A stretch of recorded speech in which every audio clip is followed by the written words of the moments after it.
Hello everyone, good morning. আজকে Monday আমার week of থাকে, তো আজকে আমি ভেবেছি যে চিকেন রান্না করব লাঞ্চে। দেখা যাক কেমন হয়, অনেকদিন পর আজকে চিকেন রান্না করব। সঙ্গে থাকুন। দিয়ে দিলাম সর্ষের তেল পরিমাণ মতো। যেহেতু আজকে আমার চিকেনটা আলু দিয়ে ঝোল হবে, তার জন্য আমি প্রথমে আলুগুলো ফ্রাই করে নেব। আলুটা মোটামুটি লাল লাল করে ভাজা হয়ে গেছে, এবার তুলে নেব। কাঁচা জিরে ফোড়ন, তেজপাতা ফোড়ন দিলাম, দিয়ে দিলাম পেঁয়াজ কুচি। পেঁয়াজটা হালকা লাল লাল হয়ে আসলে আমি কেটে রাখা টমেটোগুলো দিয়ে দেবো।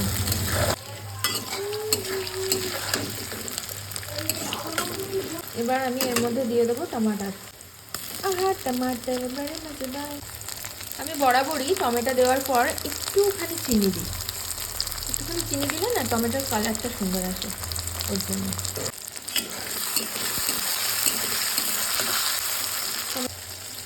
এবারে দিয়ে দিচ্ছি স্বাদ মতো নুন।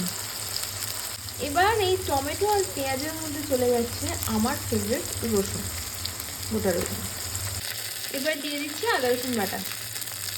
এবার চলে যাচ্ছে হলুদ গুঁড়ো, ধনে জিরে গুঁড়ো একসঙ্গে দিয়ে দিলাম। এবার একটু গুঁড়ো লঙ্কা দেবো, কালারটা সুন্দর আসে। একটুখানি জল দিয়ে দিলাম। জল দিয়ে আমি একটু সুন্দর করে মশলাটা কষাবো যতক্ষণ না এর থেকে তেল ছাড়বে। সুন্দরভাবে মশলা থেকে তেল ছাড়া গেছে। এবারেই দিয়ে দিতে হবে চিকেনটা। ঘরোয়া রান্না, মা যেমন রাঁধে তেমন করে রান্না করার চেষ্টা করছি। এবার আমি দিয়ে দিচ্ছি চিকেনটা। এবার এই মশলাটার সঙ্গে চিকেনটাকে আমি সুন্দরভাবে কষাবো।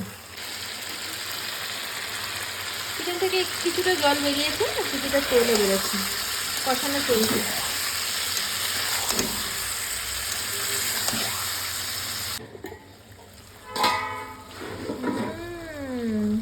সুন্দর।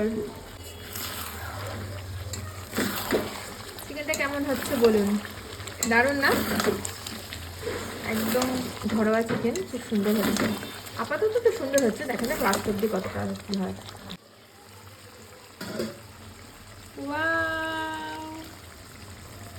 সুন্দর হচ্ছে রান্নাটা, আপাতত তো সুন্দর হচ্ছে, দেখা যাক কি হয় লাস্ট অব্দি।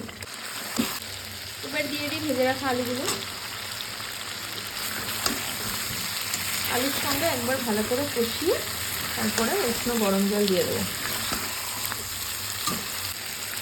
মশলার সাথে আমার সুন্দরভাবে চিকেনটা কষানো হয়ে গেছে। এবার আমি জল দিয়ে দেবো। দিয়ে দিলাম গরম জল। Final chicken. দুটো চেরা কাঁচা লঙ্কা, ধনেপাতা দিয়ে দিলাম। ধনেপাতাটা কোচাতে ভুলে গেছি। আর দেবো গরম মশলা। এবারে দিয়ে দিলাম গরম মশলার গুঁড়ো। গরম মশলা আর ধনেপাতা দেওয়ার পর আমার চিকেনটা এরকম দেখতে হয়েছে। Wow, tasty. সো চিকেন রান্না আমার কমপ্লিট। এখন আমি লাঞ্চ করব। আমি আমার খাবারটা নিয়ে উপরে ব্যালকনিতে আসলাম, ভাবলাম এখানে একটু রোদ্দুর থাকবে, কিন্তু এখানে রোদ্দুর নেই। রোদ্দুরটা কেন নেই দেখাচ্ছি। এই দেখুন, পাশের বাড়ির ছাদের লাউ গাছ এসে আমাদের ব্যালকনিটা পুরো কভার করে দিয়েছে। ওর জন্য আর রোদ্দুরটা এদিকে আসছে না। কি আর করা যাবে, এরা তার কথা বলতে পারে না যে বারণ করবো এদিকে এসো না। যাই হোক, আমি খাওয়াটা শুরু করি। কেমন রান্না করেছি সেটা আপনাদেরকে দেখাচ্ছি।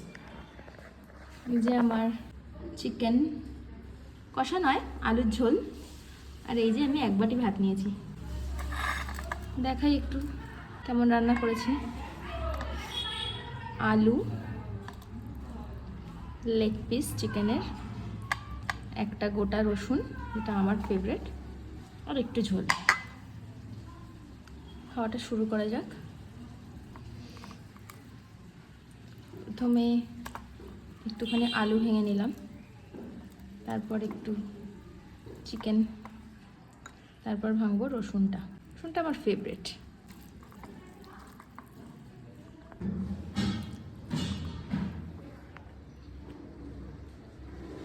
সত্যি কথা বলতে এত ভালো রান্না করতে পারি এতটুকু অহংকার করি না। একটু একটু গর্ব হচ্ছে, বাট অহংকারটা হচ্ছে না। যারা যারা বলে আমি রান্না করতে পারি না তারা বলুক, কারণ তারা তো আর খায়নি, ওর জন্য তারা এরকম বলে। বাট যারা যারা খেয়েছে তারা সবাই বলে যে আমি কত ভালো রান্না করতে পারি। তাহলে আজকের ব্লগটা এখানেই শেষ হলো। আমি আমার লাঞ্চটা কমপ্লিট করি। Thank you.